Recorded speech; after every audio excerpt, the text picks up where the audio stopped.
Hello everyone, welcome to my channel being millennial mom. আজকের ভিডিওতে আমি আপনাদের সাথে একটা দারুণ রেসিপি শেয়ার করব, যেটা বানাতে খুবই ইজি, খেতে খুবই টেস্টি আর আপনার বেবির ওয়েট গেইন করতে 100% সাহায্য করবে। আজকের রেসিপিতে কিন্তু আমি ড্রাই ফ্রুটসের ব্যবহার করেছি। কাজেই আপনি যদি ভাবছেন আপনার বেবিকে ড্রাই ফ্রুটস ইন্ট্রোডিউস করবেন বা এমন কোনো রেসিপি খুঁজছেন যেটা ওয়েট গেইন করতেও সাহায্য করবে এবং ড্রাই ফ্রুটসটা ইন্ট্রোডিউস করতেও সাহায্য করবে, তাহলে কিন্তু এই ভিডিওটি আপনারই জন্য। Hello everyone, pregnancy, baby care and parenting সংক্রান্ত ভিডিওসের জন্য চ্যানেলটিকে অবশ্যই সাবস্ক্রাইব করবেন। আমি এখানে নিয়েছি 3খানা আখরোট, 4 থেকে 5খানা মতন কাজু বাদাম এবং 6 থেকে 7খানা মতন কিশমিশ। এছাড়া আমি এখানে চিড়ে নিয়েছি, যে মার্কেটে যে পাতলা ধরনের চিড়েটা পাওয়া যায় সেই চিড়েটার ব্যবহার করেছি, কারণ এই চিড়েটা কিন্তু খুব সহজেই সেদ্ধ হয়ে যায় এবং খুব সুন্দর একটা টেক্সচার আসে। আমি এখানে 5 চামচ চিড়ে নিয়েছি। আপনারা যে চামচটা দেখছেন এই চামচটা কিন্তু আপনারা বাড়িতে ফর্মুলা মিল্ক বা নেস্টাম সেরেলাক এগুলোর ডাব্বার সাথেই কিন্তু এই চামচটা আপনারা পেয়ে যাবেন। এই চামচটার মাপটা কিন্তু আমাদের বাড়ির স্টিলের চামচের 1 চামচের মাপের সমানই। এছাড়া আমি এখানে 3 চামচ ফর্মুলা মিল্কও রেখেছি।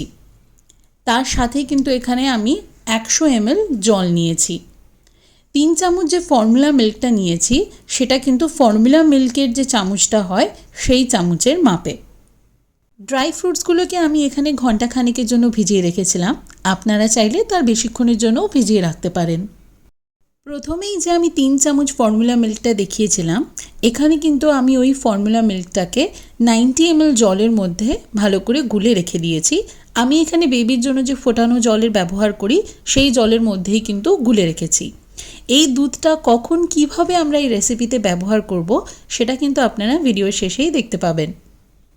প্রথমেই যে আমি 100 ml জলটা দেখিয়েছিলাম সেই জলটা আমি এখানে ঢেলে নিলাম এবং তারই মধ্যে আমি চিড়েটাকে ভালো করে ধান বেছে নিয়ে ভালো করে ধুয়ে নিয়ে তারপরে আমি চিড়েটাকে এখানে জলের মধ্যে ফোটার জন্য দিয়ে দেব। আমার চ্যানেলে কিন্তু আপনারা নানান রকমের এরম বেবি ফুড রেসিপিস পেয়ে যাবেন, যেরকম সুজি, চিড়ে, ডিম কিভাবে দেবেন বাচ্চাকে, পনির ছিলা রেসিপি এবং আরও নানান রকমের ড্রাই ফ্রুটসের রেসিপি, ওটস কিভাবে দেবেন, সমস্ত কিন্তু আমার চ্যানেলে অ্যাভেলেবেল আছে। আপনারা কিন্তু অবশ্যই সেই ভিডিওগুলো চেক আউট করবেন এবং আমার চ্যানেলটিকে যদি এখন অবধি সাবস্ক্রাইব না করে থাকেন তাহলে অবশ্যই সাবস্ক্রাইব করবেন। আপনারা দেখতেই পাচ্ছেন এর মধ্যেই কিন্তু আমার চিড়েটা অলরেডি সেদ্ধ হওয়া শুরু হয়ে গেছে। আমি কিন্তু এখানে যেহেতু পাতলা চিড়ের ব্যবহার করেছি এই জন্য এই চিড়েটা কিন্তু খুবই তাড়াতাড়ি সেদ্ধ হয়ে যায়। খুব বেশি হলে 3 থেকে 5 মিনিট মতন সময় লাগে। আপনারা দেখতেই পাচ্ছেন কত সুন্দর একটা ঘন স্মুথ টেক্সচার এসেছে। আমি আর কিছুক্ষণ পরে গ্যাসটাকে অফ করে দিয়ে রেসিপির বাকি পার্টটা তৈরি করতে থাকবো। প্রথমেই যে আমি ড্রাই ফ্রুটসগুলো দেখিয়েছিলাম, আখরোট, কাজু আর কিশমিশ, সেগুলোকে আমি আগে ভালো করে মিক্সির মধ্যে পেস্ট করে নিয়েছি।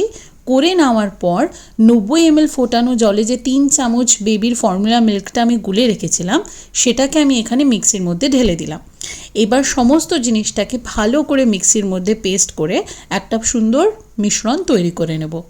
আপনারা দেখতেই পাচ্ছেন আমাদের ড্রাই ফ্রুটস আর ফর্মুলা মিল্কের মিশ্রণটা কিন্তু একদম তৈরি। এরপরে কড়াইতে যে আমি চিড়ে সেদ্ধটা করেছিলাম তার মধ্যে কিন্তু আমি এই মিশ্রণটা সম্পূর্ণটা কিন্তু ঢেলে দেব। খেয়াল রাখবেন এই সময় যেন গ্যাসটা বন্ধ থাকে। ফর্মুলা মিল্ককে কিন্তু কোনো সময় গ্যাসের মধ্যে ফোটাতে নেই, এটা কিন্তু অবশ্যই খেয়াল রাখবেন। আমি এই পুরো নাড়াচাড়াটা কিন্তু গ্যাস বন্ধ করেই করছি।